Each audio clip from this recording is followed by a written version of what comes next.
J'ai sacrifié mes études pour financer l'école d'avocat de ma sœur, traitée de vache à lait par mon père. 5 ans après, alors qu'elle plaide, la juge m'a remarqué dans le public et m'a proposé de rejoindre son cabinet. Mes parents m'ont forcé à abandonner la faculté de droit et à enchaîner 3 emplois épuisants au SMIC, simplement pour payer les études prestigieuses de ma sœur, l'enfant prodige de la famille. Mon propre père m'a regardé droit dans les yeux, a bu une gorgée de son champagne millésimé et m'a dit que je n'étais rien d'autre qu'une vache à lait pour financer le génie de sa fille aînée. 5 ans plus tard, j'étais assise au tout dernier rang d'une salle d'audience du tribunal judiciaire de Paris, vêtue d'un simple pull bleu marine. Regardant cette même sœur se lever dans son tailleur Chanel immaculé à 3 000 € pour plaider son tout premier procès d'entreprise valant plusieurs millions. Elle a ouvert la bouche pour prononcer sa déclaration liminaire, mais avant qu'un seul mot ne puisse sortir, la juge la plus redoutée du tribunal a suspendu l'audience, m'a pointé du doigt au dernier rang et a dit dans le microphone, « Mademoiselle Bertrand. Voulez-vous me rejoindre dans mon cabinet ?» Et à cette seconde précise, ma sœur arrogante, son mari avocat d'affaires et mes parents cruels ont complètement cessé de respirer. « Mademoiselle Bertrand, voulez-vous me rejoindre dans mon cabinet ?» L'honorable juge Valérie Rostand a prononcé ces mots exacts dans le microphone, brisant le silence total de la salle d'audience 302. Elle n'a pas regardé ma sœur, Chloé. Chloé se tenait rigide à la table des plaignants, les épaules en arrière, ses mains parfaitement manucurées posées sur le pupitre en acajou poli. Chloé avait passé toute sa vie privilégiée à se préparer pour ce moment précis. Elle avait exercé son ton autoritaire devant le miroir, perfectionné sa posture et invité toute notre famille pour la regarder prouver qu'elle était le prodige juridique brillant qu'ils avaient toujours prétendu qu'elle était. Mais la juge Rostand ne lui a même pas jeté un coup d'œil. La juge a regardé directement par-dessus la chevelure blonde parfaitement coiffée de Chloé, au-delà de la lourde barrière en bois qui sépare les riches avocats du grand public, et a verrouillé son regard entièrement sur moi. J'étais assise au tout dernier rang de la galerie publique. Je portais un simple col roulé bleu marine et un pantalon noir ajusté. Je n'étais pas avocate. Selon ma famille, j'étais un échec complet et absolu. J'étais celle qui avait abandonné la fac. J'étais une ancienne serveuse de brasserie. J'étais un fantôme qu'ils ne reconnaissaient que lorsqu'ils avaient besoin de quelqu'un pour régler une facture massive ou porter le blâme pour un désagrément. Le silence qui a suivi la question de la juge n'était pas juste calme. C'était un vide lourd et suffocant qui semblait aspirer tout l'oxygène de l'immense salle. C'est un type de silence très spécifique et terrifiant lorsque l'ordre naturel d'une pièce est soudainement et violemment renversé. Mon père était assis 2 rangs devant moi dans la galerie. Il s'était penché en avant toute la matinée, rayonnant pratiquement de fierté pour son enfant chéri. Quand il a entendu la juge appeler mon nom de famille et l'a vu me regarder, il a tourné la tête vers moi si vite que j'ai cru que son cou allait se briser. Son visage s'est complètement affaissé.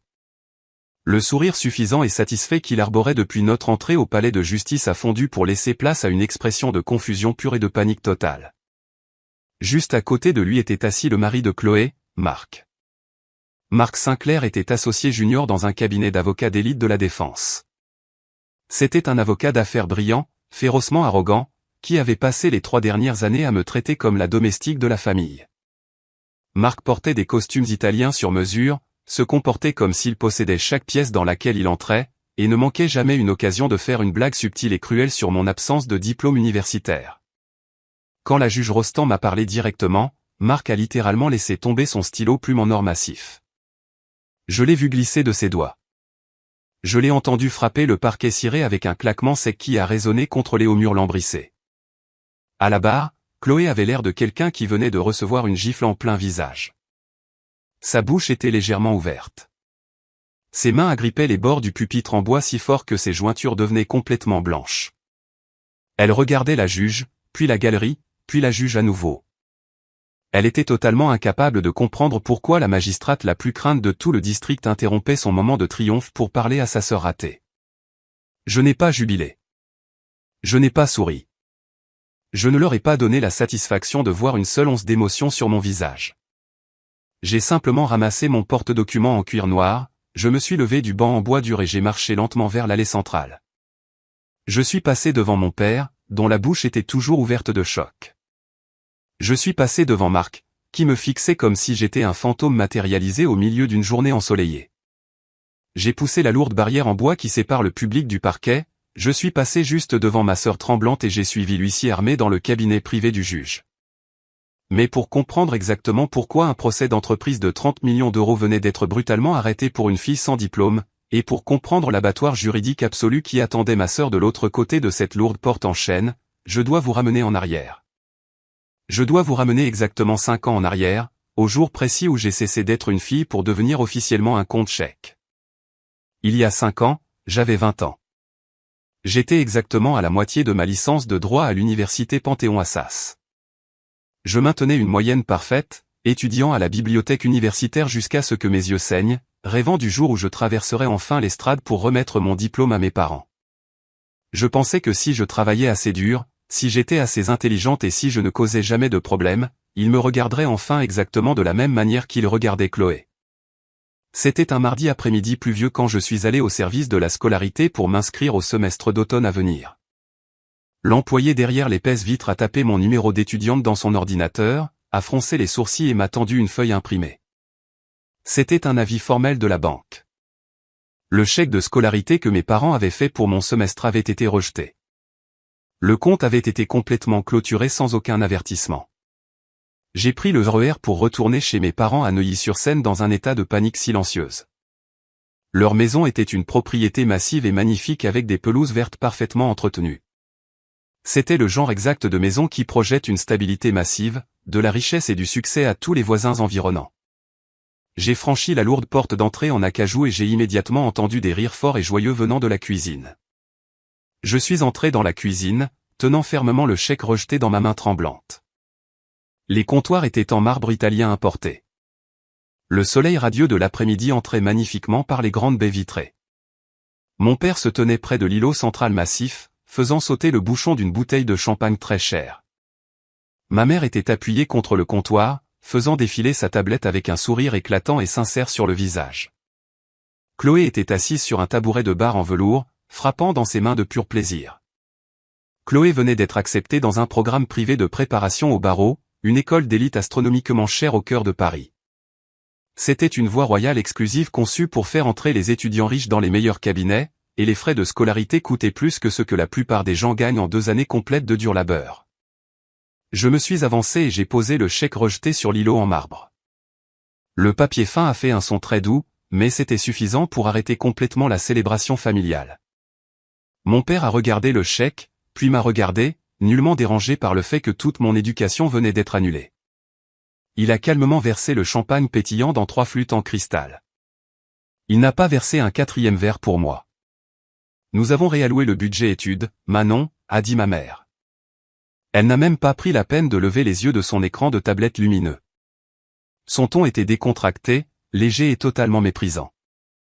Exactement comme quelqu'un pourrait mentionner qu'il a décidé de changer de marque de lessive au supermarché. Le nouveau programme de Chloé est incroyablement exigeant. Elle doit vivre dans Paris intramuros, près du campus, dans un immeuble de luxe hautement sécurisé. Elle ne peut absolument pas être distraite par des prêts étudiants ou des petits boulots épuisants. Son esprit brillant doit être entièrement concentré sur l'étude du droit. Je restais là, sentant le sol se dérober entièrement sous mes pieds. Je leur ai demandé comment j'étais censé finir mon diplôme. Je leur ai rappelé que j'avais déjà fait 2 ans. Je leur ai rappelé que j'étais major de ma promotion. Je leur ai dit que j'avais juste besoin de l'argent de base pour la scolarité qu'ils m'avaient promis depuis que j'étais petite. Mon père a lentement pris sa flûte de champagne en cristal. Il a pris une gorgée lente et délibérée, laissant le silence s'étirer pour me faire sentir aussi petite que possible. Il m'a regardé avec des yeux aussi froids et inflexibles qu'un coffre-fort de banque. Il ne ressemblait pas à un père aimant regardant sa plus jeune enfant. Il ressemblait exactement à un investisseur impitoyable évaluant un actif défaillant et inutile. « Tu vas trouver un travail, Manon ?» a-t-il dit, sa voix complètement plate et dénuée de toute chaleur. « 3 travaux s'il le faut. Tu n'es que la vache à lait. Chloé est la vraie réussite ici. Elle a le pédigré. Elle a la présence. Elle a le talent naturel. Nous avons un capital limité dans cette famille et, en tant que famille, nous devons miser sur le cheval gagnant. C'est juste de l'économie simple. Ne sois pas égoïste et ne ramène pas tout à toi. » Il m'a ensuite calmement dit de monter et de faire mes valises. Il a dit que ma chambre était activement convertie en un bureau spacieux pour Chloé afin qu'elle ait un endroit calme et confortable pour étudier quand elle visitait le week-end. J'avais 20 ans. J'avais fait tout ce qu'il fallait. Je n'avais jamais eu d'ennui. Je n'avais jamais demandé de vêtements de marque ou de vacances coûteuses. J'avais juste étudié en silence et essayé d'être une bonne fille. Et en un seul après-midi, j'ai été expulsé de ma propre vie et dépouillé de mon avenir juste parce que ma sœur avait besoin d'un tremplin plus cher pour nourrir son ego. Je n'ai pas pleuré. Je n'ai pas crié ni jeté d'objets à travers la belle cuisine. Ma mère m'avait appris très tôt que montrer une émotion négative était une faiblesse massive qu'ils utiliseraient simplement contre moi pour prouver que j'étais instable. Je me suis retourné, j'ai monté lentement les escaliers recouverts de moquettes jusqu'à la chambre qui n'était plus légalement la mienne, et j'ai emballé tous mes vêtements dans 2 valises en toile bon marché. Je les ai descendus et j'ai quitté la maison avant même qu'ils n'aient fini de boire leur premier verre de champagne. Ce soir-là, j'ai emménagé dans un studio minuscule et mal isolé dans le quartier le moins cher de Saint-Denis. Le vieux radiateur en métal claquait bruyamment toute la nuit. L'unique fenêtre donnait sur un mur de briques sales, et le parquet bon marché se décollait dans les coins. C'était un retour à la réalité brutale, bien loin des pelouses entretenues et des comptoirs en marbre de mon enfance à Neuilly. Dès le lendemain matin, j'ai battu le pavé et commencé à chercher n'importe quel travail. J'ai pris un quart de travail matinal épuisant comme serveuse dans une brasserie animée et graisseuse, rentrant chaque après-midi sentant constamment le café brûlé et la javel. L'après-midi, je travaillais comme coursière juridique, courant pour livrer des assignations à travers la ville animée, me faisant claquer des portes lourdes directement au nez par des gens en colère. Et pour le quart de nuit épuisant, j'ai trouvé un travail abrutissant de saisie de données brutes pour un énorme cabinet d'avocats d'affaires au cœur de la défense. Je dormais peut-être 4 heures par nuit si j'avais de la chance. Mes mains étaient toujours calleuses et sèches.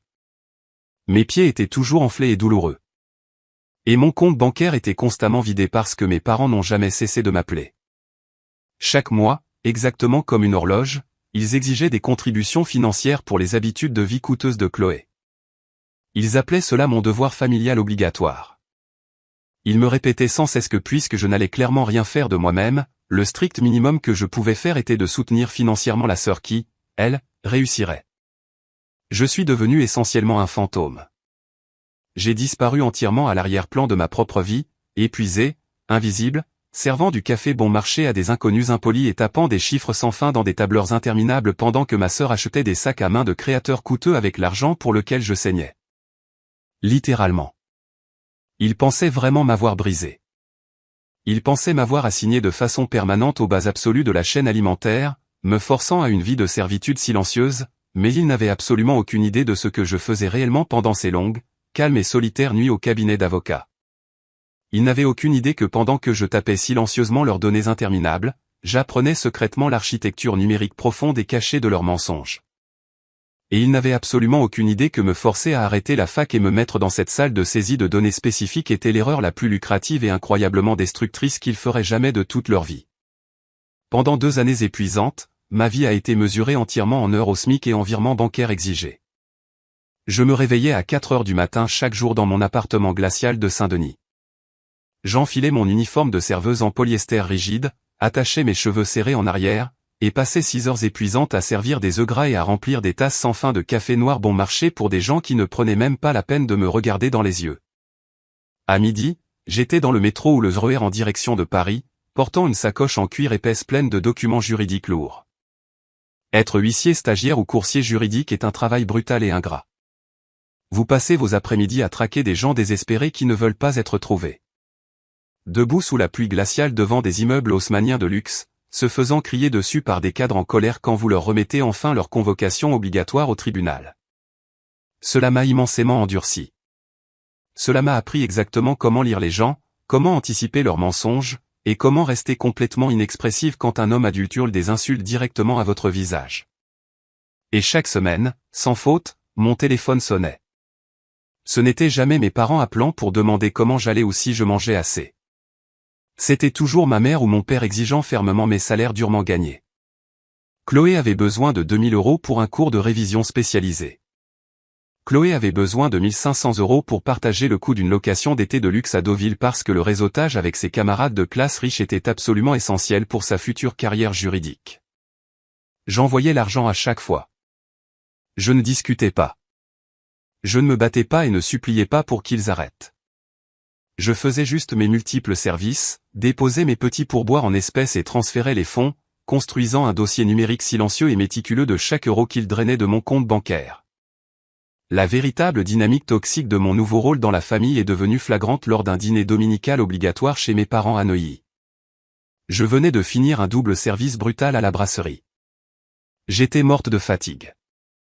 Mes pieds palpitaient dans mes chaussures usées, et je sentais légèrement le liquide vaisselle industriel et la friture. Je suis entré dans la salle à manger formelle et j'ai vu un tout nouveau visage assis avec confiance à côté de ma sœur. Son nom était Marc Sinclair. Marc était un avocat associé junior très prospère dans un cabinet d'avocats d'affaires notoirement prestigieux à Paris. Il était impeccablement beau, parfaitement soigné, et irradiait le genre spécifique d'arrogance agressive qui vient du fait de ne s'être jamais fait dire non de toute sa vie adulte. Il portait un costume gris anthracite sur mesure qui coûtait plus cher que ma voiture entière, une montre Rolex vintage en or, et un sourire tranchant qui n'atteignait pas tout à fait ses yeux froids et calculateurs. Quand je suis entré dans la salle à manger portant mon jean délavé et un pull bon marché, Marc m'a lentement regardé de haut en bas comme si j'étais un déchet qui avait été soufflé par la porte d'entrée. Il s'est penché confortablement en arrière dans sa chaise en velours, a fait tourner son vin rouge coûteux dans son verre, et a laissé échapper un petit rire doux et hautement condescendant. Alors, c'est la sœur légendaire qui est d'un peu partout en ville, a-t-il dit, sa voix grave dégoulinant d'une lourde condescendance. Comme c'est incroyablement pittoresque. Chloé a ri d'un son aigu, nerveux et impatient, clairement désespéré de lui plaire. Elle lui a rapidement tout raconté sur mon travail de serveuse au SMIC, omettant complètement le fait très pertinent que mon travail payait actuellement la robe en soie de créateur dans laquelle elle était assise. Plus tard dans la soirée, alors que les assiettes coûteuses étaient débarrassées par le traiteur privé que mes parents avaient engagé, ma mère m'a coincé dans le couloir sombre. Elle a tendu sa main parfaitement manucurée et m'a rappelé nonchalamment que Chloé avait besoin de ses fonds pour les manuels scolaires du semestre immédiatement. J'ai fouillé dans mon sac bon marché, sorti mon carnet de chèques très usé et rédigé un chèque de 2500 €. Je le lui ai remis dans un silence complet. Marc est sorti de la salle à manger à ce moment précis. Il a regardé le gros chèque reposant dans la main de ma mère, puis m'a regardé avec une expression de pur dégoût absolu. « Tu devrais vraiment faire attention à l'image que tu renvoies, Chloé », a lancé Marc, souriant ouvertement en ajustant lentement sa cravate en soie coûteuse. Mes parents ont réellement ri à haute voix de sa blague cruelle. Mon père a gloussé chaleureusement et a tapoté lourdement l'épaule de Marc, validant complètement l'insulte humiliante. Ce fut le moment exact où le tout dernier fil tenant ma loyauté familiale a complètement cassé en deux. Ils ne voulaient pas seulement prendre mon argent. Ils appréciaient activement mon humiliation publique. Cela validait leur récit tordu et réconfortant selon lequel j'étais intellectuellement et socialement inférieur. Je n'ai pas dit un seul mot en réponse à l'insulte. J'ai juste boutonné mon manteau d'hiver bon marché, je suis sorti directement par la lourde porte d'entrée et je me suis dirigé vers la station de métro pour mon quart de nuit. Je les ai laissés rire ensemble dans la maison chaude. Je les ai laissés croire aveuglément qu'ils étaient complètement intouchables. Le quart de nuit au grand cabinet d'avocats d'affaires était un monde complètement différent de la brasserie. De minuit à 8 heures du matin, la tour de verre imposante de la Défense était complètement vide, à l'exception des agents de sécurité armés, du personnel de nettoyage silencieux et d'une petite armée d'employés de saisie de données de bas niveau, exactement comme moi. Nous étions stationnés dans une pièce en sous-sol sans fenêtre remplie de serveurs bourdonnants et de piles imposantes de boîtes d'archives en carton.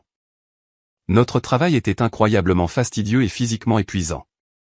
Nous devions scanner manuellement, catégoriser et saisir des centaines de milliers de pages de pièces juridiques brutes dans la base de données numériques massive utilisée par le cabinet. La plupart des autres employés tapaient simplement aveuglément les chiffres sur les pages, écoutant de la musique forte dans leurs écouteurs, complètement impatients d'en finir avec ce quart épuisant. Mais je ne tapais pas juste les chiffres. Je lisais chaque mot. Je lisais chaque contrat d'entreprise hautement confidentiel, chaque chaîne de mails interne citée à comparaître, et chaque divulgation financière délibérément cachée. Au fil des mois, j'ai commencé à remarquer naturellement des modèles complexes. J'ai commencé à comprendre profondément l'architecture numérique cachée des procès d'entreprise de plusieurs millions d'euros. J'ai rapidement réalisé que les avocats d'affaires très bien payés des étages supérieurs regardaient rarement les données brutes eux-mêmes. Ils regardaient simplement les résumés polis préparés par leurs associés juniors fatigués. Et précisément à cause de cette arrogance, il manquait des choses. Il manquait des détails cruciaux et accablants enfouis profondément dans les fichiers numériques denses. Nous traitions actuellement des documents de découverte pour une affaire de fraude d'entreprise massive et très médiatisée. Le procureur principal chargé de l'affaire à l'étage était une associée senior nommée Valérie Rostand. Valérie Rostand était une légende vivante absolue dans le circuit juridique parisien. Elle était brillante, totalement impitoyable et complètement terrifiante pour chaque avocat de la défense de la ville. Elle était célèbre pour détruire complètement les dirigeants d'entreprises corrompus à la barre et pour ne jamais accepter un accord de plaidoyer faible. C'était un mardi matin calme à exactement 3 heures.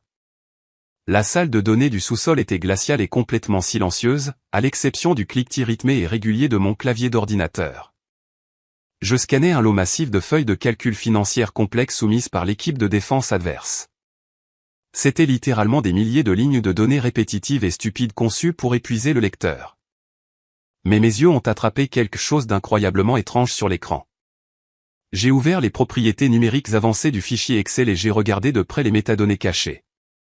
Les métadonnées sont l'empreinte numérique invisible laissée par chaque action entreprise sur un système informatique. Elles montrent clairement exactement quand un fichier a été créé à l'origine, exactement qui l'a créé, et la seconde précise où il a été modifié pour la dernière fois.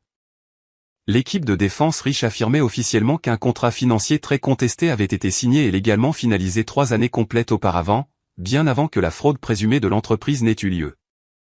Mais la chaîne de métadonnées profondément enfouie sur la cellule D4, la cellule spécifique contenant la date critique du contrat, montrait un horodatage de modification datant de seulement 2 courtes semaines. C'était une preuve numérique massive. C'était une petite aiguille enfouie dans une botte de foin numérique massive que 10 associés juridiques formés dans les meilleures écoles et très bien payés à l'étage avaient complètement et totalement manqué. Je n'ai pas signalé ma découverte massive à mon superviseur immédiat du sous-sol. Je savais par expérience qu'il volerait simplement la découverte, prendrait tout le crédit et enterrerait définitivement mon nom. Au lieu de cela, j'ai imprimé la page exacte du journal du serveur de métadonnées. J'ai pris un post-it jaune vif, saisi mon stylo noir et écrit une seule phrase claire, regardez l'horodatage de modification sur la cellule D4, et comparez-le directement au journal interne du serveur. J'ai pris l'ascenseur privé jusqu'à l'étage exécutif calme, je me suis glissé silencieusement devant le bureau de sécurité endormi et j'ai laissé le papier imprimé directement au centre du bureau massif en acajou de Valérie Rostand. La nuit suivante, je suis arrivé pour mon quart de minuit exactement à l'heure. J'ai passé mon badge de sécurité, je suis entré dans la salle de données glaciale du sous-sol et je me suis complètement figé sur place. Valérie Rostand était assise directement sur ma chaise pivotante en plastique bon marché. Elle portait un tailleur noir impeccable, tenait mon post-it jaune dans sa main et fixait intensément la porte du sous-sol. Quand elle m'a vu entrer dans la pièce portant mon pull surdimensionné et délavé et mes baskets en toile usée, elle s'est levée lentement. Elle ne m'a pas demandé où j'avais fait mes études. Elle ne m'a pas demandé mon CV professionnel ou mes antécédents. Elle m'a regardé droit dans les yeux et m'a demandé d'une voix terriblement calme, « Comment exactement avez-vous trouvé cette incohérence ?» Je n'ai pas bégayé. Je n'ai pas agi nerveusement ou intimidé par sa présence massive. Je me suis dirigé vers le bureau, j'ai allumé mon écran d'ordinateur et j'ai calmement expliqué l'architecture numérique complexe du système de fichiers de l'entreprise. J'ai expliqué exactement comment l'équipe de défense arrogante avait intelligemment essayé de nettoyer le document visible, mais avait complètement oublié d'effacer l'historique du serveur sous-jacent en arrière-plan. Valérie Rostand a écouté toute mon explication technique dans un silence lourd et absolu. Quand j'ai finalement fini de parler, elle m'a regardé pendant un très long moment intense. Les néons agressifs bourdonnaient bruyamment au-dessus de nous dans le silence. Vous gâchez complètement votre vie assise dans ce sous-sol en tant qu'employé de saisie de données, a-t-elle finalement dit, sa voix tranchante et incroyablement commandante. Ces associés très bien payés des grandes écoles à l'étage passent 80 heures par semaine à lire la jurisprudence dense, mais ils ne savent pas comment regarder les os structurels réels d'un mensonge. J'ai besoin de toute urgence de quelqu'un qui voit la structure profonde de la tromperie. J'ai besoin de quelqu'un qui comprend parfaitement la trace numérique. C'était la nuit exacte où toute ma vie a changé de trajectoire pour toujours. La juge la plus crainte du district est devenue discrètement mon mentor personnel. Elle n'a pas perdu de temps à m'apprendre à plaider fort devant un jury. Elle m'a appris quelque chose de bien plus précieux et dangereux. Elle m'a appris que le système juridique ne concerne pas réellement qui parle le plus fort ou qui porte le costume de créateur le plus cher. Il s'agit entièrement de qui contrôle silencieusement la trace papier sous-jacente. Elle m'a montré comment tracer légalement les actifs offshore cachés, comment découvrir légalement les communications d'entreprises supprimées et comment armer entièrement les données numériques contre les menteurs arrogants. J'ai réalisé dans ce sous-sol que ma sœur Chloé dépensait actuellement des centaines de milliers de mes dollars durement gagnés pour apprendre à faire une performance théâtrale dans une salle d'audience. Mais j'apprenais comment mettre fin au procès entier avant même que le juge n'entre dans la pièce. Et j'ai décidé sur le champ dans le sous-sol glacial que je ne retournerai jamais dans une université traditionnelle. J'allais construire silencieusement quelque chose de beaucoup plus grand, beaucoup plus puissant et complètement dans l'ombre. Je ne suis pas retourné à la fac. Au lieu de payer des frais de scolarité exorbitants pour m'asseoir dans un amphithéâtre bondé et apprendre des théories juridiques obsolètes, j'ai pris un chemin complètement différent, entièrement dans l'ombre. J'ai dépensé chaque euro restant que je possédais pour des certifications avancées hautement spécialisées en criminalistique numérique. J'ai passé des mois interminables enfermé dans mon studio glacial de Saint-Denis, m'enseignant des techniques d'extraction de données hautement complexes, l'architecture de serveurs cryptés et l'analyse avancée des métadonnées. Valérie Rostand m'a discrètement présenté à un réseau hautement exclusif d'avocats d'élite qui se fichaient que j'ai un diplôme brillant ou non. Ils se souciaient seulement que je puisse trouver de manière fiable les balles numériques dont ils avaient désespérément besoin pour détruire complètement leurs riches adversaires au tribunal. Au moment où j'ai eu 24 ans, j'avais officiellement et très discrètement lancé mon propre cabinet de conseil privé nommé Bertrand Solutions Juridiques. Je n'étais pas une avocate agréée. J'étais l'arme secrète absolue que les avocats parisiens de premier plan embauchaient lorsqu'ils avaient besoin de découvrir un mensonge d'entreprise profondément enfoui. J'ai commencé à facturer agressivement 500 € de l'heure pour mes services spécialisés. Et en 6 mois, mon calendrier professionnel était complètement rempli par certains des cabinets d'avocats les plus puissants de tout le pays. Mais ma famille ne savait absolument rien de tout cela.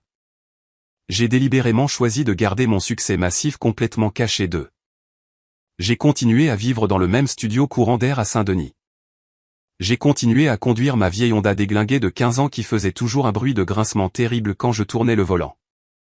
J'ai même intentionnellement continué à prendre des cars occasionnels le week-end à la brasserie locale juste pour maintenir l'illusion absolument impeccable que j'étais toujours une travailleuse au SMIC en grande difficulté. Je savais exactement comment mes parents fonctionnaient. S'ils découvraient un jour que je gagnais soudainement un revenu massif à 7 chiffres, ils changeraient instantanément et complètement leur récit. Ils exigeraient soudainement que je finance leur style de vie somptueux. Et ils utiliseraient brutalement leur autorité parentale pour essayer de vider légalement mes nouveaux comptes d'entreprise. Alors, je suis resté un fantôme. Je les ai laissés croire aveuglément que j'étais l'échec monumental absolu de la famille Bertrand. La toute première fois que j'ai finalement tracé une limite dure et inflexible avec ma famille titrée était exactement 3 mois avant que Chloé ne soit programmée pour épouser Marc. C'était un mardi après-midi typique. J'étais en fait assise derrière le lourd bureau en acajou de mon tout nouveau bureau privé à Paris, dans le quartier de l'Opéra, examinant soigneusement un accord de non-divulgation très lucratif pour un nouveau client d'entreprise. Mon téléphone portable bon marché a soudainement vibré sur le bureau. J'ai baissé les yeux et vu le nom de ma mère clignoter sur l'écran fissuré. J'ai répondu au téléphone et l'ai porté à mon oreille. Ma mère n'a pas dit bonjour. Elle n'a pas demandé comment j'allais, si j'étais en bonne santé ou si je mangeais correctement. Elle s'est immédiatement lancée dans une tirade frénétique et très exigeante sur les roses blanches importées et les centres de table de luxe. Elle m'a dit avec force que le budget du mariage avait dépassé les prévisions de façon inattendue, et elle avait besoin d'urgence que je fasse un virement d'exactement 15 000 € à l'organisateur de l'événement pour couvrir les arrangements floraux restants. Elle a explicitement déclaré que Marc et sa famille très prospère s'attendaient à un certain standard élevé de luxe. Et elle a dit que notre famille ne pouvait absolument pas se permettre de paraître radine et inculturée devant ses riches parents. Je me suis penché lentement en arrière dans ma chaise de bureau en cuir coûteuse. J'ai regardé directement mon compte bancaire professionnel sécurisé affiché sur mon écran d'ordinateur lumineux, qui contenait actuellement plus de 2 millions € d'actifs liquides facilement accessibles. J'ai pris une très lente et profonde inspiration, et j'ai prononcé un seul mot calme dans le téléphone. Non. La ligne est devenue complètement morte et silencieuse. Le silence s'est étiré si longtemps que je pouvais réellement entendre ma mère respirer lourdement à travers le récepteur. « Pardon » a-t-elle finalement sifflé, sa voix tombant dans un murmure dangereux et hautement venimeux. « Tu dois cet argent à ta sœur, Manon. Tu as complètement abandonné l'école et ruiné ta vie alors qu'elle a réellement réussi et assuré une carrière juridique brillante. Fais ta part obligatoire pour cette famille et transfère les fonds immédiatement. » Je n'ai pas élevé la voix. Je ne semblais pas en colère ou amer. J'ai juste gardé ma voix parfaitement plate et professionnelle. Mon compte bancaire n'est plus ouvert pour vos retraits personnels, ai-je répondu calmement. Toi et papa devrez trouver comment payer les fleurs importées vous-même. Et puis j'ai simplement raccroché le téléphone. Exactement 1 heure plus tard, mon téléphone personnel a vibré à nouveau. C'était un SMS dur de mon père. Il disait, « Tu es une déception profondément égoïste et totalement inutile pour toute cette famille. Ne prends même pas la peine de montrer ton visage au mariage si tu ne peux pas soutenir financièrement ta propre sœur. » Mais je suis allé au mariage quand même.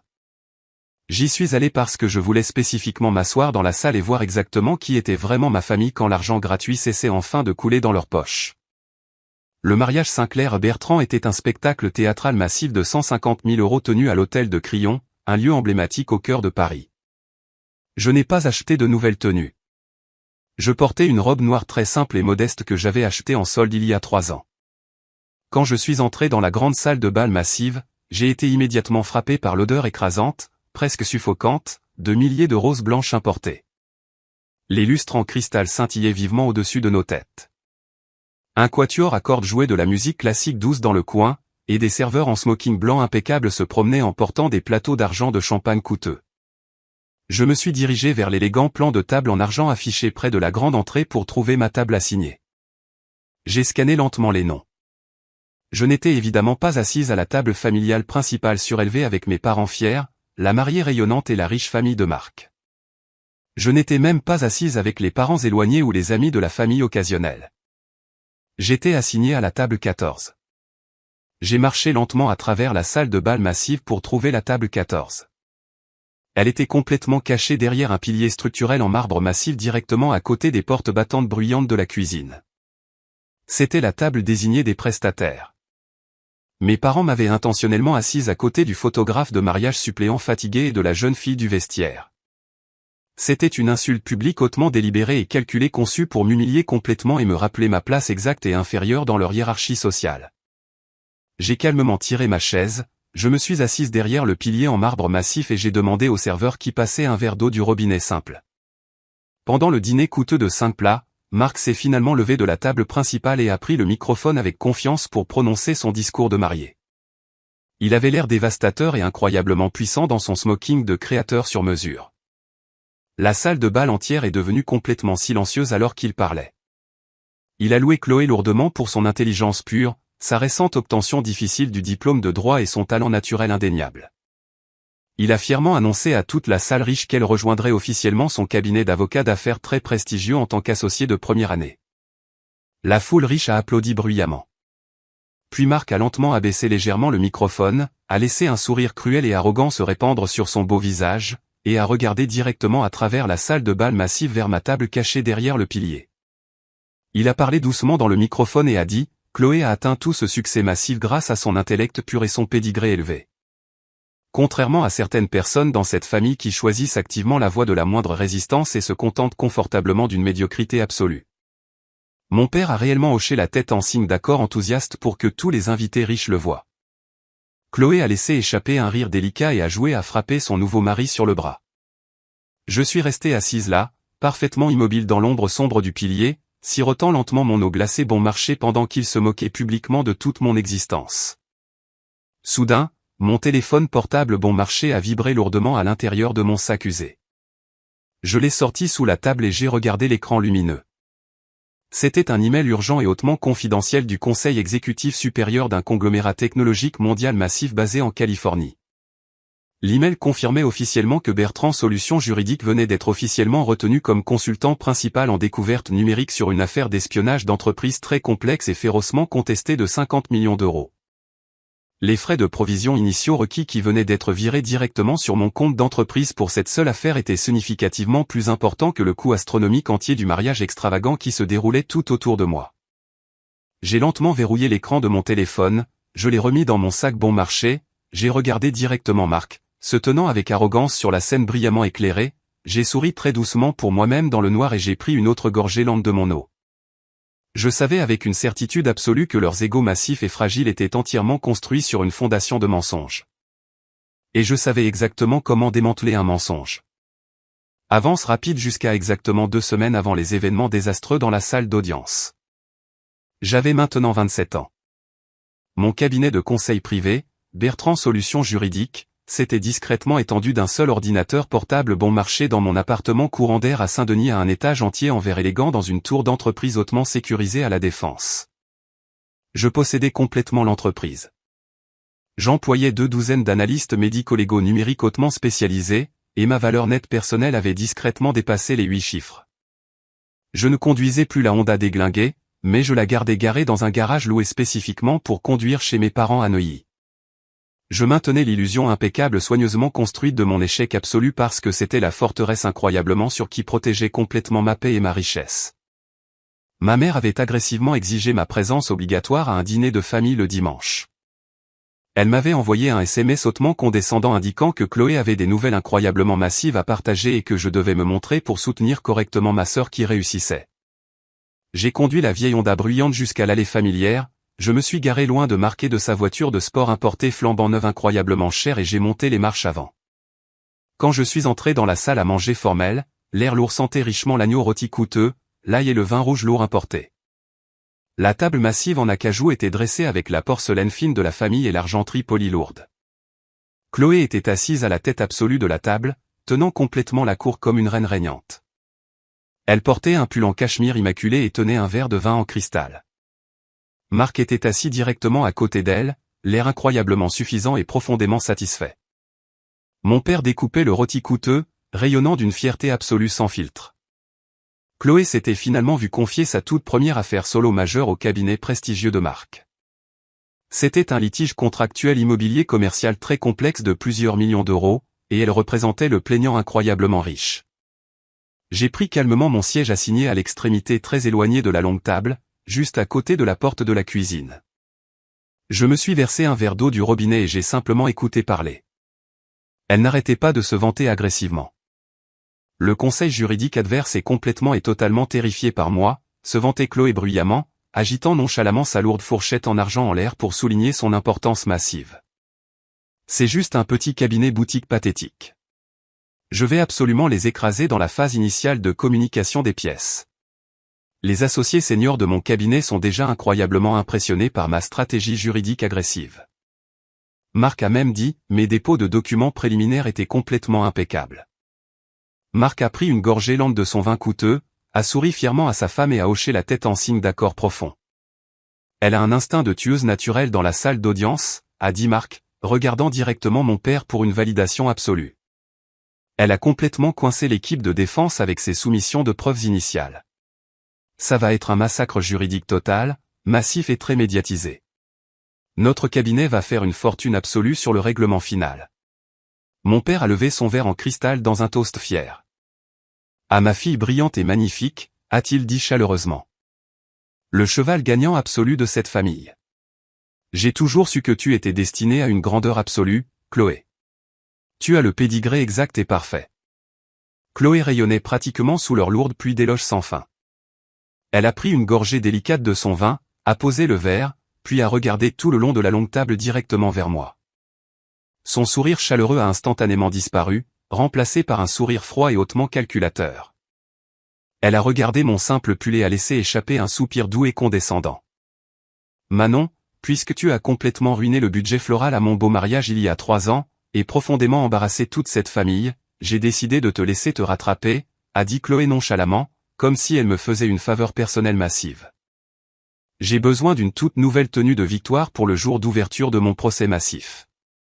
J'ai vu un tailleur Chanel blanc magnifique, parfaitement ajusté hier. Il ne coûte que 3 000 €. Je m'attends à ce que tu prennes des quarts de nuit supplémentaires dans n'importe quelle brasserie triste où tu travailles actuellement et que tu me l'achètes d'ici vendredi prochain. Considère cela comme un investissement obligatoire dans l'avenir de ta sœur très prospère. Je n'ai pas réagi à sa demande financière massive. Je n'ai pas cligné des yeux et je n'ai pas montré une seule once de colère. J'ai juste calmement ramassé mon verre d'eau simple, pris une gorgée très lente et lui ai posé une question simple et complètement neutre. Qui est exactement le cabinet d'avocats adverse que tu combats, Chloé, ai-je demandé doucement. Chloé a roulé des yeux lourdement, clairement profondément ennuyée qu'une humble serveuse ose lui poser des questions sur des affaires juridiques d'entreprise complexes. C'est un petit cabinet appelé Harrison et Vasseur, a-t-elle dit avec grand mépris. Pas que tu saches qui ils sont. Ils ne donnent pas exactement de pourboire au personnel dans les brasseries bon marché. J'ai complètement cessé de respirer pendant une fraction de seconde. J'ai gardé mon visage totalement inexpressif. Mais dans mon esprit, une alarme massive a commencé à sonner bruyamment. Harrison et Vasseur. Ce n'était pas un petit cabinet boutique pathétique. C'était l'un des cabinets de défense d'entreprise les plus incroyablement impitoyables et hautement spécialisés de toute la région parisienne. Plus important encore, ils étaient actuellement mon plus gros client d'entreprise. En fait, j'étais la stratège en criminalistique numérique désignée sur cette exacte affaire immobilière commerciale. J'avais passé les 4 dernières semaines à démonter méticuleusement chaque pièce de preuve numérique que Chloé et son équipe juridique arrogante avaient fièrement soumise au tribunal. Et parce que j'avais personnellement lu les fichiers bruts hautement cryptés, je connaissais un secret massif et incroyablement dangereux que ma sœur brillante issue des grandes écoles ne connaissait pas. Je savais que son riche client promoteur immobilier mentait complètement. Son client avait délibérément falsifié une chaîne massive de mails d'entreprises internes pour faire croire que la société adverse avait officiellement rompu le contrat de plusieurs millions d'euros. Chloé avait avidement pris les emails imprimés directement de son client menteur et les avait officiellement déposés dans le dossier permanent du tribunal comme pièce C. Elle était complètement désespérée pour une victoire juridique rapide et glamour pour impressionner Marc et les associés seniors. À cause de son arrogance massive et de son manque total d'expérience technique réelle, elle n'avait pas pris la peine d'engager un expert légiste pour effectuer un audit de métadonnées de routine de base sur les fichiers électroniques avant de les soumettre au juge terrifiant. Si elle entrait dans cette salle d'audience et présentait formellement ces documents fabriqués, elle commettrait officiellement un faux et usage de faux par procuration. Elle serait instantanément sanctionnée, complètement humiliée publiquement, et elle pourrait très facilement perdre sa licence juridique prestigieuse pour toujours. J'étais assise au bout de la longue table en acajou, regardant ma sœur rire bruyamment avec son mari riche. J'avais un choix moral massif et transformateur à faire. Je pouvais juste rester assise là dans un silence total, boire mon eau du robinet et la laisser marcher aveuglément directement dans un abattoir juridique absolu de sa propre fabrication. Ou je pouvais choisir d'être la grande sœur aimante et protectrice que cette famille cruelle n'avait jamais mérité une seule fois. J'ai décidé sur le champ de leur donner une dernière chance indéniable. Je leur offrirais la vérité complète. S'ils choisissaient de la rejeter, leur sang serait entièrement sur leurs propres mains. Dès le lendemain matin, à exactement 7 heures, j'ai conduit la Honda bruyante chez mes parents à Neuilly. L'air du matin était vif et incroyablement froid. J'ai remonté la longue allée en pierre et j'ai trouvé mon père assis confortablement sur le grand Porsche. Il portait un peignoir en cachemire coûteux, buvait une tasse d'expresso fraîchement préparée et lisait lentement l'édition du matin des Échos. Quand il a entendu mes pas sur les escaliers en bois du Porsche, il a baissé son journal et m'a foudroyé du regard avec un profond agacement immédiat. « Que fais-tu ici si tôt, Manon » a-t-il aboyé durement. « Je t'ai dit de ne pas revenir dans cette maison à moins d'avoir le chèque de 3 000 € pour le tailleur de Victoire de ta sœur. » Je me suis arrêté en haut des escaliers en bois. Je ne me suis pas approché de lui. « Papa » ai-je dit, gardant ma voix incroyablement égale, sérieuse et totalement dénuée de toute émotion. « Tu dois appeler Chloé immédiatement.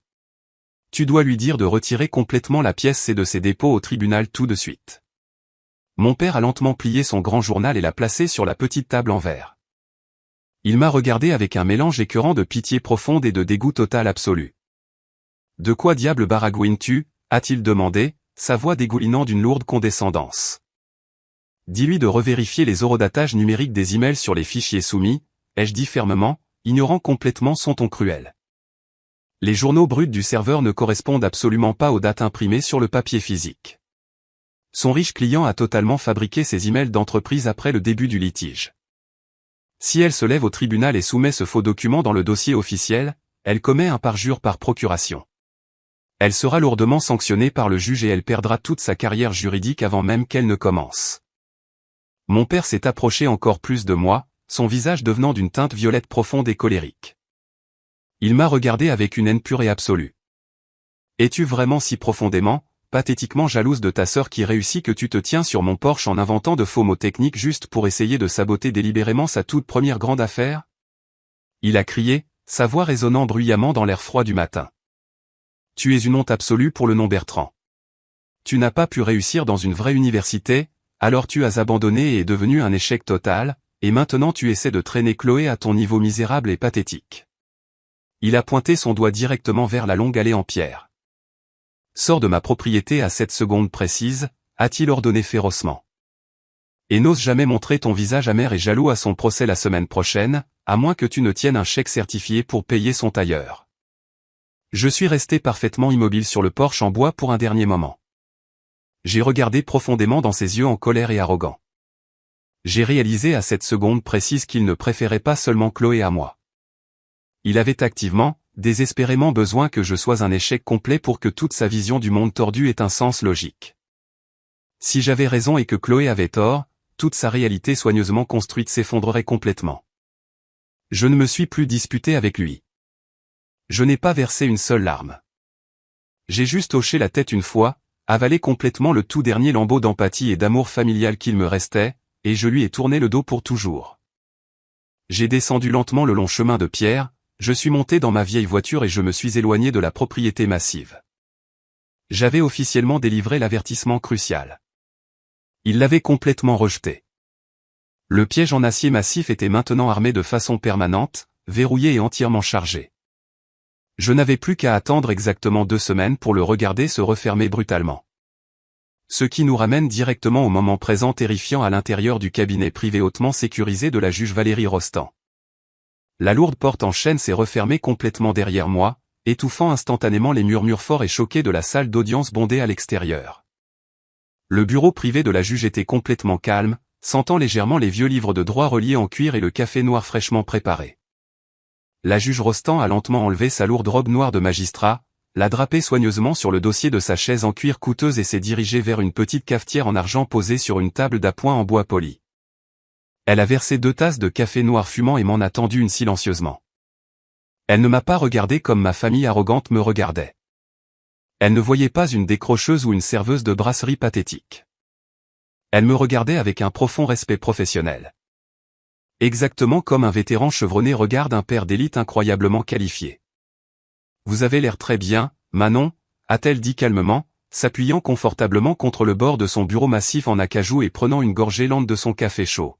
« Vous avez l'air incroyablement intimidante aujourd'hui, votre honneur », ai-je répondu doucement, prenant une gorgée de ma propre tasse et soutenant son regard stable. La juge Rostand a laissé échapper un soupir très doux et fatigué et a lentement ramassé un dossier cartonné massif et épais sur son bureau parfaitement organisé. C'était tout le dossier d'entreprise de ma sœur. Le prestigieux cabinet de défense Harrison et Vasseur a formellement soumis votre rapport d'audit forensique privé à mon tribunal ce matin sous scellé juridique strict, a-t-elle dit, tapotant son doigt manucuré directement sur l'épaisse pile de papier.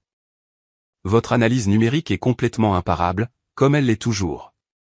Le riche client immobilier de votre sœur a totalement fabriqué les emails d'entreprise interne pour dissimuler une rupture de contrat financière massive.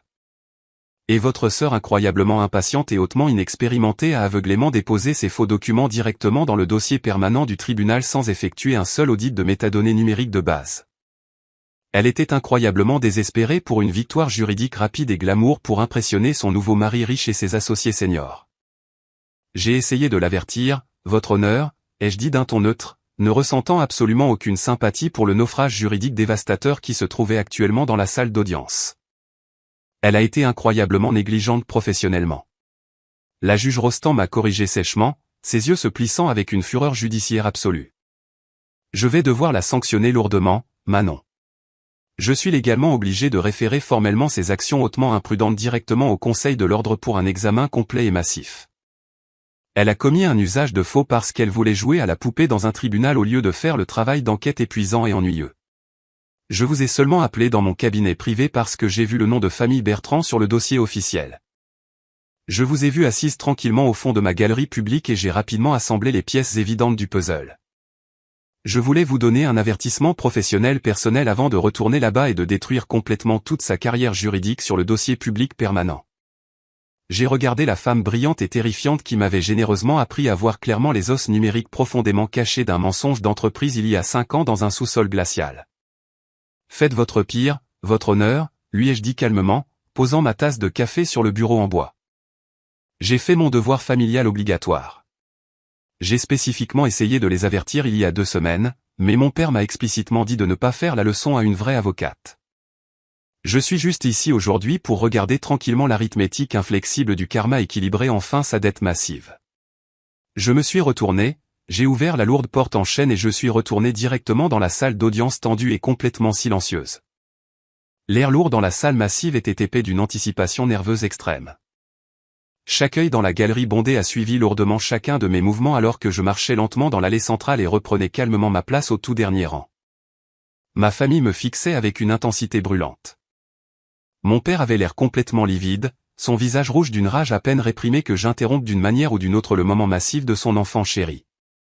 Marc semblait visiblement profondément perturbé, sa posture arrogante vacillant légèrement alors qu'il échouait complètement à comprendre pourquoi une puissante juge fédérale fraternisait en privé avec sa belle-sœur fauchée et sans instruction.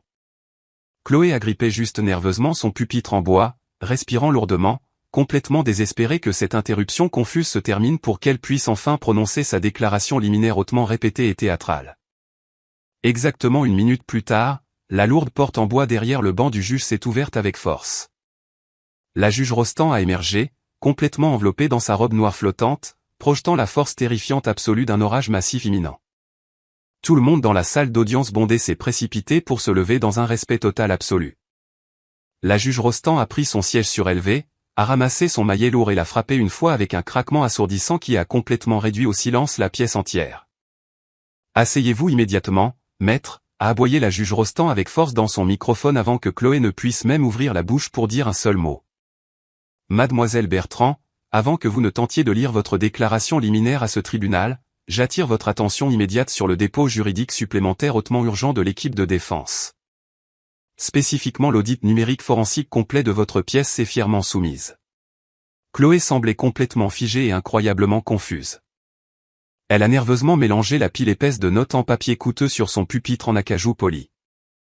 À la table de la défense adverse, l'avocat principal hautement expérimenté de Harrison et Vasseur s'est levé avec confiance et a boutonné sa veste de costume sur mesure coûteuse. « Votre honneur », a dit l'avocat de la défense d'une voix forte, incroyablement claire et commandante. La défense a absolument et définitivement prouvé que les emails d'entreprises cruciaux du plaignant ont été entièrement fabriqués après le litige. Les métadonnées de serveurs profondément cachés montrent clairement que les documents numériques ont été malicieusement fabriqués il y a exactement 3 semaines. Nous demandons formellement le rejet total immédiat de cette poursuite frauduleuse. Et nous demandons des sanctions professionnelles incroyablement lourdes contre tout le conseil juridique du plaignant pour avoir activement soumis des preuves falsifiées devant un tribunal. Chloé a complètement paniqué. Toute sa formation juridique d'élite coûteuse s'est instantanément évaporée. Elle a agrippé le lourd pupitre en bois et s'est penchée agressivement vers son microphone. « C'est absolument impossible, votre honneur », a-t-elle pratiquement crié, sa voix se brisant de terreur pure et absolue. Nous avons complètement vérifié ces documents avec notre riche client. Ils sont totalement authentiques. Vous n'avez absolument rien vérifié, maître. La voix massive de la juge Rostand a retenti dans les haut-parleurs de la salle d'audience, résonnant bruyamment contre les hauts murs comme des coups physiques. Les métadonnées du serveur numérique montrent clairement et indéniablement que les documents ont été malicieusement créés sur un disque dur local il y a exactement 21 jours. N'avez-vous pas pris la peine d'engager formellement un expert légiste numérique certifié pour authentifier vos preuves avant de traîner aveuglément une société de plusieurs millions d'euros dans ma salle d'audience ? Marc a soudainement bondi de son siège dans la galerie publique, abandonnant complètement tout décorum standard du tribunal dans une tentative désespérée et frénétique de sauver publiquement la réputation incroyablement précieuse de son cabinet d'avocats prestigieux. Votre honneur, mon cabinet d'avocats incroyablement prestigieux soutient complètement notre associé hautement qualifié, a crié Marc bruyamment à travers la grande pièce.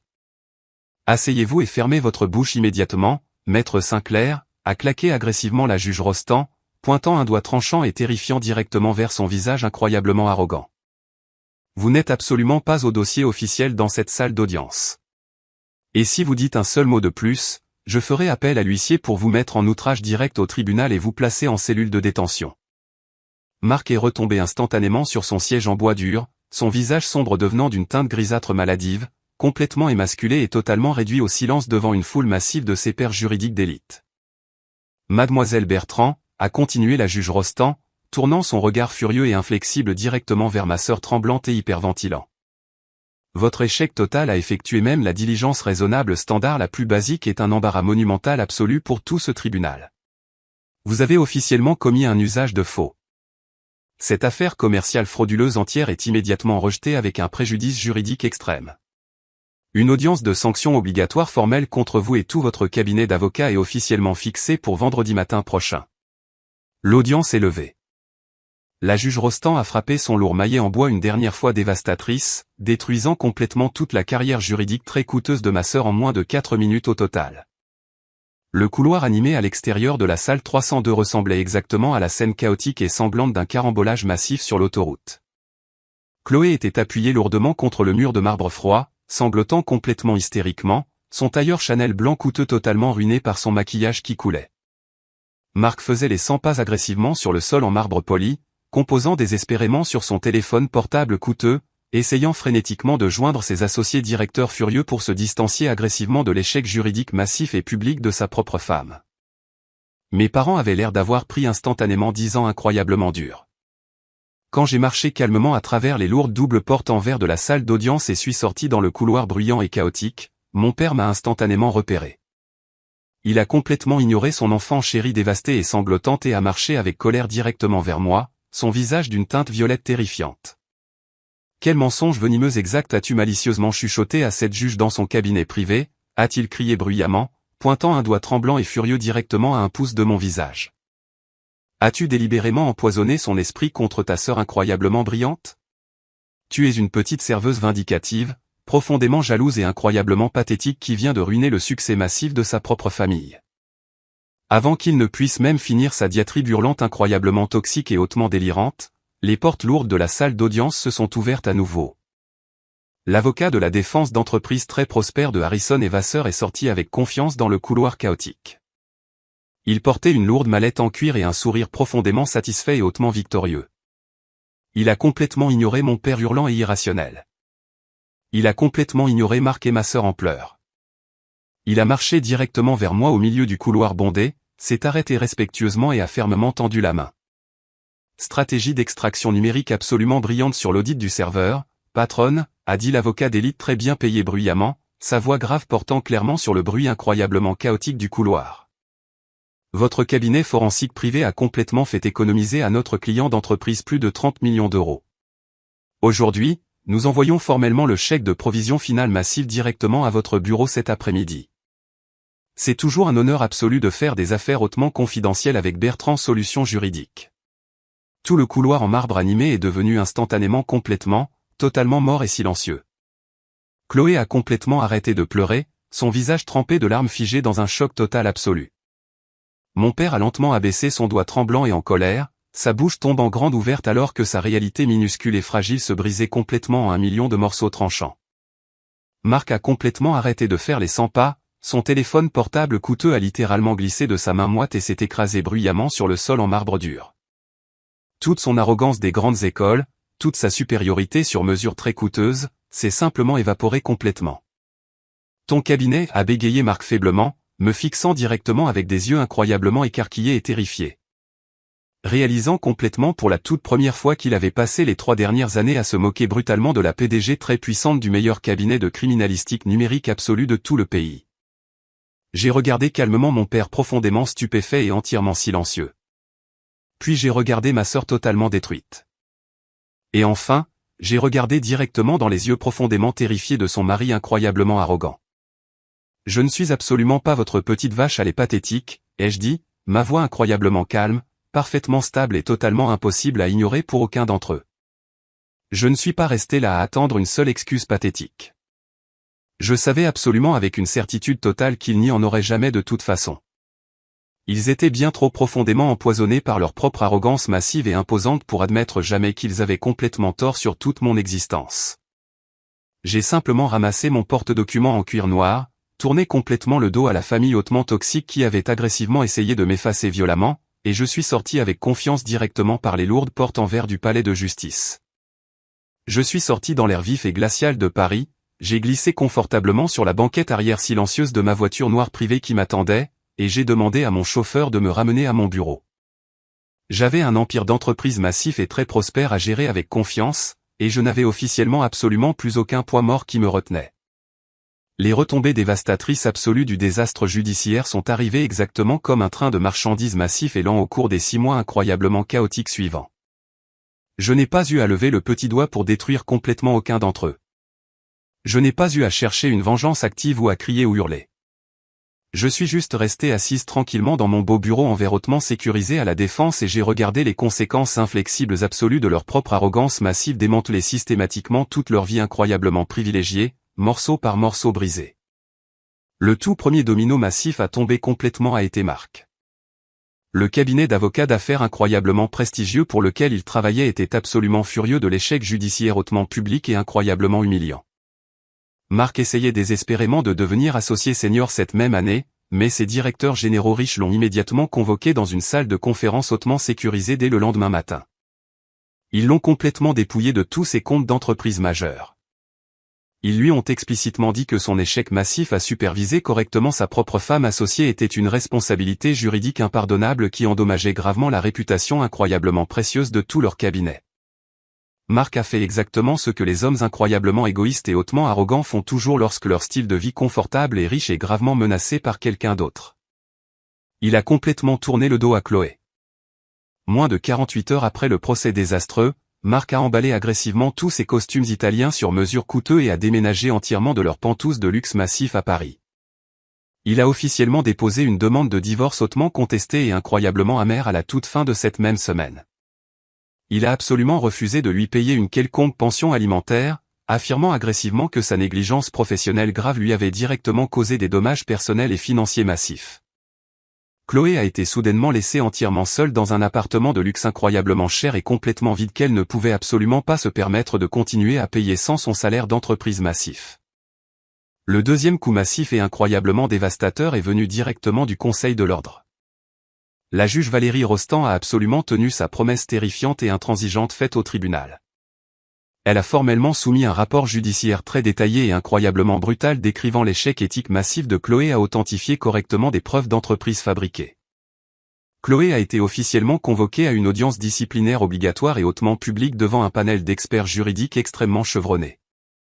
Elle a désespérément essayé de pleurer et de jouer agressivement la victime innocente et confuse, exactement comme elle le faisait toujours avec succès chez nos parents. Elle a bruyamment blâmé son riche client immobilier de l'avoir délibérément trompé. Elle a blâmé avec colère Marc de ne pas l'avoir aidé légalement à examiner les documents numériques hautement complexes. Elle a même essayé de me blâmer agressivement de l'avoir délibérément et malicieusement piégé dans un tribunal. Le conseil juridique hautement expérimenté ne se souciait absolument pas de ces larmes pathétiques lourdement pratiquées. Ils ont regardé directement les preuves de métadonnées numériques indéniables que mon cabinet privé avait extraites complètement légalement et ils ont officiellement et définitivement révoqué sa licence juridique très prestigieuse. Son éducation juridique massive et très coûteuse, l'éducation exacte que mes parents cruels avaient sacrifiée avec force en coupant mon propre diplôme pour la soutenir financièrement, était maintenant complètement, totalement sans valeur. Chloé était officiellement une ancienne avocate publiquement disgraciée avec absolument zéro revenu personnel, une dette de carte de crédit de luxe massive et croissante, et une humiliation professionnelle hautement publique. Cela signifiait qu'aucun cabinet d'avocats d'affaires réputé dans tout le pays ne l'embaucherait jamais, même pour répondre à leur téléphone à l'accueil. Mais l'effondrement financier le plus satisfaisant et incroyablement poétique appartenait entièrement à mes parents incroyablement cruels et hautement arrogants. J'ai utilisé mon vaste réseau d'entreprises professionnelles pour effectuer discrètement une vérification d'antécédents complètement légale et très approfondie sur leurs actifs financiers actuels. Ce que j'ai trouvé profondément enfoui dans les registres bancaires publics était complètement pathétique et incroyablement prévisible. Mon père arrogant avait secrètement contracté une deuxième hypothèque massive et très risquée sur la belle propriété familiale de Neuilly juste pour financer les frais de scolarité astronomique de l'école de droit de Chloé. Ses cours préparatoires privés très coûteux et son mariage somptueux et incroyablement inutile au crayon. Il avait traité aveuglément toute sa carrière juridique exactement comme un billet de loterie gagnant garanti, s'attendant pleinement et avec arrogance à ce qu'elle le rembourse finalement au décuple une fois qu'elle deviendrait officiellement une associée d'entreprise riche dans un cabinet parisien massif. Mais avec Chloé officiellement radiée en permanence et traversant un divorce coûteux et très amer, les paiements hypothécaires mensuels massifs ont complètement cessé d'arriver. Exactement 4 mois après le procès fédéral désastreux, la Banque nationale massive a officiellement lancé une procédure de saisie formelle sur leur belle propriété parfaitement entretenue à Neuilly. L'homme incroyablement fier et hautement arrogant qui m'avait explicitement regardé droit dans les yeux et m'avait appelé une vache à lait inutile et pathétique était maintenant complètement légalement en faillite. J'ai conduit ma nouvelle voiture noire privée devant le quartier massif de Neuilly un dimanche après-midi calme juste pour vérifier complètement la vérité absolue par moi-même. J'ai vu un camion de déménagement commercial bon marché garé directement dans la longue allée en pierre. J'ai vu mes parents profondément épuisés et très stressés porter personnellement des boîtes en carton bon marché hors de la porte d'entrée massive en acajou parce qu'ils ne pouvaient plus se permettre d'embaucher légalement des déménageurs professionnels. La belle cuisine en marbre italien importé où ils avaient joyeusement bu du champagne millésimé et complètement détruit toute mon éducation universitaire appartenait maintenant officiellement entièrement à la banque. Chloé avait été expulsée de force de son Pantouse de luxe et vivait actuellement de retour à la maison avec eux, profondément amère, criant constamment et complètement piégés dans un cauchemar financier massif entièrement de leur propre fabrication collective. Ma mère a réellement essayé de m'appeler exactement une fois pendant leur effondrement financier massif et hautement public. J'étais assise confortablement dans mon bureau d'angle privé surplombant la belle ligne d'horizon étendue de Paris quand mon téléphone portable personnel a soudainement vibré bruyamment sur mon bureau en acajou. J'ai vu son numéro de téléphone très familier clignoter vivement sur l'écran lumineux. Je n'ai pas refusé l'appel entrant. Je l'ai simplement laissé aller directement sur ma messagerie vocale d'entreprise hautement sécurisée pour pouvoir enregistrer légalement exactement ce qu'elle voulait dire désespérément. Elle a laissé un message vocal de 3 minutes très frénétique et incroyablement désespéré. Elle ne s'est pas excusée de m'avoir forcé agressivement à abandonner mon université. Elle ne s'est pas excusée de m'avoir traité exactement comme une esclave financière absolue pendant des années. Elle ne s'est pas excusée de m'avoir humilié publiquement à la table des prestataires lors du mariage extravagant. Elle a juste complètement sauté tous ces abus émotionnels massifs et indéniables et est allée directement à mendier désespérément mon argent durement gagné. Elle m'a dit frénétiquement à travers des sanglots forts et lourds qu'ils étaient sur le point de perdre officiellement la belle maison familiale au profit de la banque agressive. Elle a explicitement exigé que je vire immédiatement exactement 200 000 € sur leur compte bancaire personnel pour sauver légalement le fier nom de famille. Elle a réellement eu l'audace absolue incroyable et totalement aveuglante de me rappeler avec force que la famille loyale se soutient toujours violemment en temps de crise financière profonde.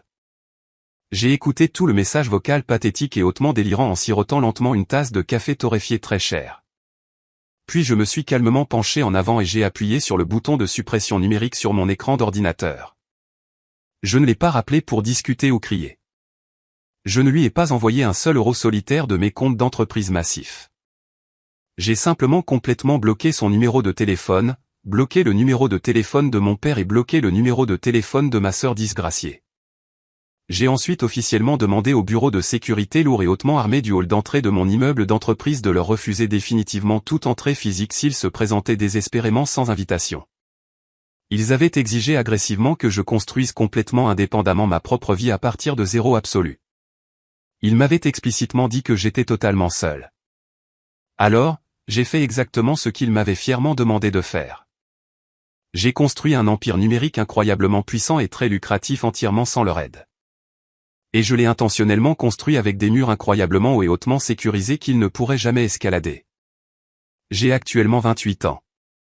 Bertrand Solutions Juridiques a récemment signé un contrat de conseil incroyablement massif et hautement exclusif avec le gouvernement pour enquêter agressivement sur la fraude d'entreprises très complexe. Je possède complètement un magnifique Pantouse de luxe très moderne surplombant les arbres verts du parc Monceau. Je ne travaille plus des doubles quarts épuisants et hautement dégradants dans des brasseries bon marché et graisseuses. Je ne sens plus le café brûlé et la javel industrielle dure.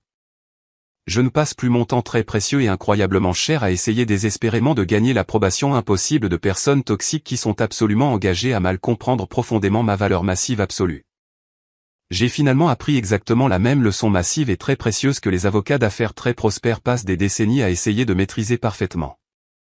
Vous ne gagnez jamais réellement une dispute massive en criant simplement le plus fort dans une pièce bondée. Vous ne gagnez jamais en mendiant désespérément le respect humain de base de personnes incroyablement toxiques et hautement narcissiques qui refusent absolument de vous voir. Vous gagnez exclusivement en rassemblant tranquillement la vérité indéniable absolue, en construisant patiemment votre levier financier et professionnel indéniable dans l'ombre sombre. Et en laissant finalement l'arithmétique brutale et inflexible de la dure réalité faire absolument tout le gros travail pour vous. Mes parents hautement arrogants ont parié agressivement toute leur vie financière sur ce qu'ils pensaient aveuglément être le cheval gagnant ultime garanti. Ils n'ont juste jamais réellement réalisé qu'ils se tenaient entièrement du mauvais côté de la piste. Je veux vous laisser avec 5 vérités absolues que j'ai apprises en survivant et en démantelant complètement ma famille hautement toxique. Leçon 1. Le sang n'est absolument pas un contrat inconditionnel pour le respect. Juste parce que des gens vous ont mis au monde ne leur donne pas le droit indéniable de détruire complètement le vôtre. Vous avez toujours le droit de vous éloigner d'une maison en feu, même si votre propre famille est celle qui tient fièrement les allumettes. Leçon 2, le silence est une arme incroyablement dangereuse lorsqu'il est utilisé correctement. Pendant que les gens hautement arrogants sont occupés à se vanter bruyamment à quiconque veut bien l'entendre, vous devriez rassembler tranquillement les faits indéniables. La personne la plus bruyante dans la pièce est presque toujours la plus faible. Leçon 3, le vrai pouvoir n'a jamais besoin d'un public tape à accent grave l'œil. Ma sœur avait désespérément besoin d'une salle de bal massive et de costumes de créateurs coûteux pour se sentir importante. J'ai construit un empire d'entreprise de plusieurs millions d'euros en portant un pull bon marché dans un sous-sol glacial. Construisez votre fondation massive dans le noir où personne ne peut activement vous saboter. Leçon 4, n'essayez jamais indéfiniment de sauver les gens des conséquences dévastatrices de leur propre arrogance aveuglante. Je leur ai explicitement offert la vérité complète sur ce porche en bois. Ils l'ont violemment rejeté. Laisser l'arithmétique inflexible de la réalité écraser enfin leurs égos massifs n'était pas une vengeance. C'était juste la justice naturelle. Leçon 5. Votre valeur inhérente absolue n'est jamais déterminée par une chronologie traditionnelle ou un morceau de papier très cher. Abandonner la fac a été la meilleure chose absolue qui me soit jamais arrivée parce que cela m'a forcé à apprendre intimement la vraie mécanique du monde au lieu de simplement lire à ce sujet. Got any fitness plans for Want people summer? to come back, have a good day slash night. No worries, Steven, have a good one, man. I appreciate you stopping by, man. Have a good one. Yeah, fitness dick in you. Look out for yourself. That sounds hot, dude.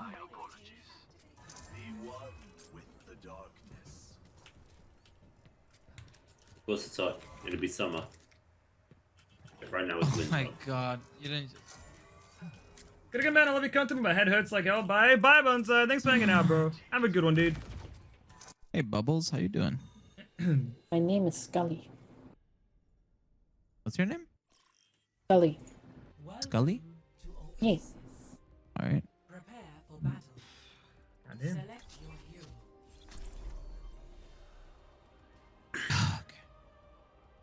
Hank, huh? Okay. Now I gotta do a better job than Kimbo did last match. Damn.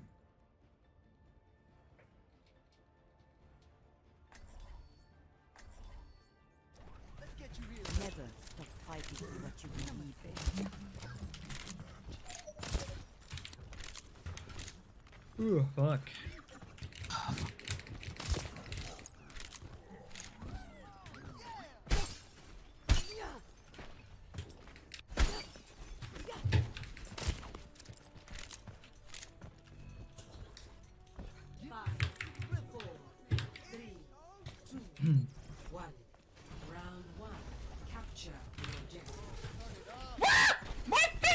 Zero! Thank you. Wait, what the fuck? Oh, right. Yeah, I forgot that he 22 did that. months. What a I long know, ass time. man. Yo, thank you, dude. I appreciate that a lot. Thank you so much. Okay, guys, we gotta calm down Absolute a little legend, bit. bro. How's your We're day all been over going the today, place. Zero? What's going on, man? Oh my god. Oh, God. Fucking every match I play is like always a Roadhog. It's bad, dude. It's been good so far? Good, man. I'm glad to hear that. Have you been chilling and looking after yourself? Have you had work or anything today, or? Damn. Fuck this hamster. There we go. I need healing. Really That's illegal, bad. by the way. Got you, I got you. Thank you. And yes, that is illegal. Bro, if I died at this Roadhog one more time. Oh my god. Feels bad, man. I'll rest. Gonna pick up the translated work papers later today. Oh yeah, I've been at work. What the That's bad. fuck is happening, I just got on my bro? break. That's understandable. Too much. Too much is going on. Too much.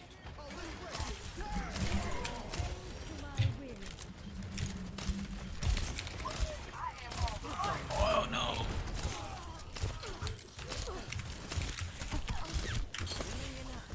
God damn it. Bro, hamsters chasing to the ends of the earth. Jesus.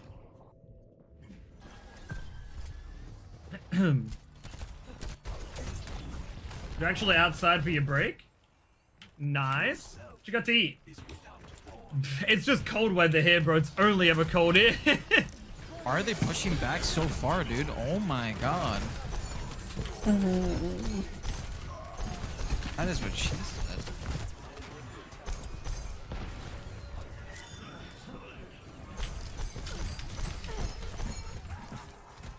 Oh, man.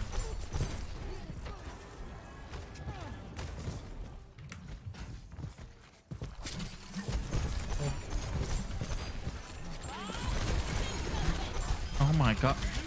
Dude, Oh my seriously, why are they god! pushing back so much? Damn.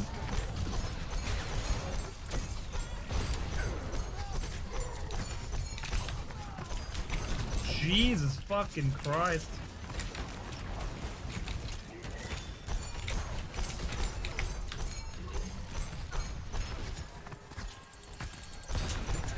This guy's the one giving me problems. Damn it. There we go. There we go. Nice push, nice push. Let's go.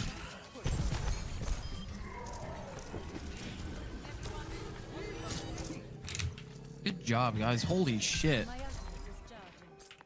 I got sandwiches with ham and mustard. Bro, I haven't had a fucking feel sandwich like with that ham and was a mustard in break like hammer. ages. It's been a while.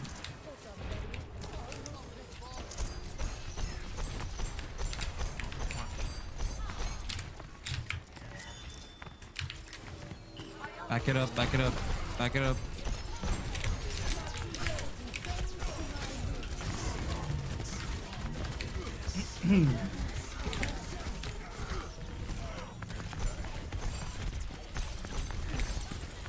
Oh my god. Sweet. I need healing. I need healing. Oh shit. Oh, thank you. Oh fuck.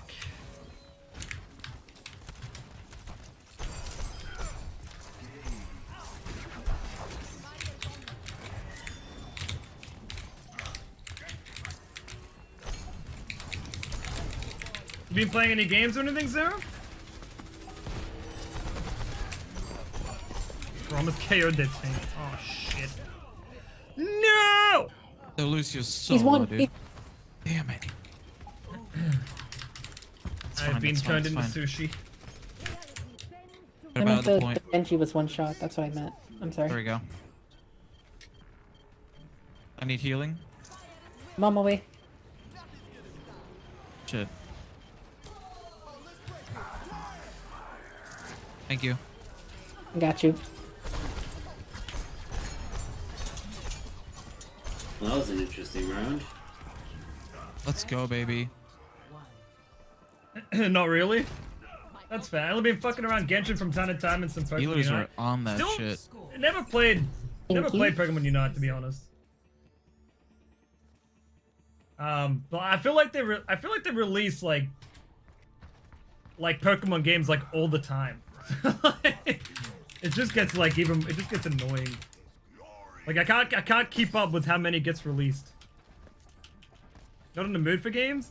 I mean that's fair. Hey, you. I'm not always Hey, you. in the mood. To be honest. You over here. You're doing great. 5, 4, 3, 2. Wow, not even a thank you? Like, I'm actually being nice to you right now? Yeah, but I I don't- don't believe you. Yeah, I'm not Yeah. sure. I'm not sure you go from being obnoxious to now being nice. It's a little odd. Wow, okay. Wow. I'm dead. You're down. What do again. you What do you know if I have dual personality disorder?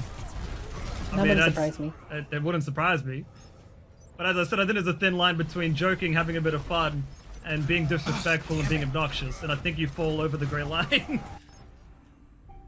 It's available Listen, for I'm mobile just and the best Switch. of multiple worlds. And the worst of a few others. Yeah.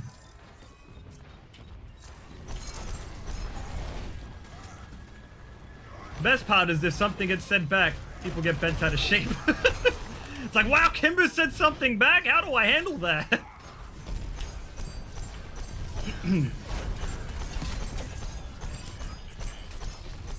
my hamster ball. They have a fucking Pharah now. Oh shit, I think I pushed in too hard. That's what she said. Fuck. A fun game, but can really show you your toxic side? That's true. That is very true. What?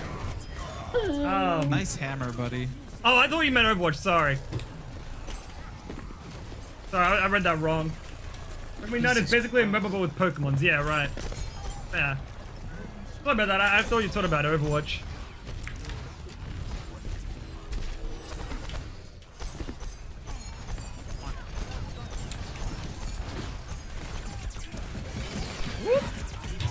No fucking chance. I'm saving myself, bro. I'm out of that.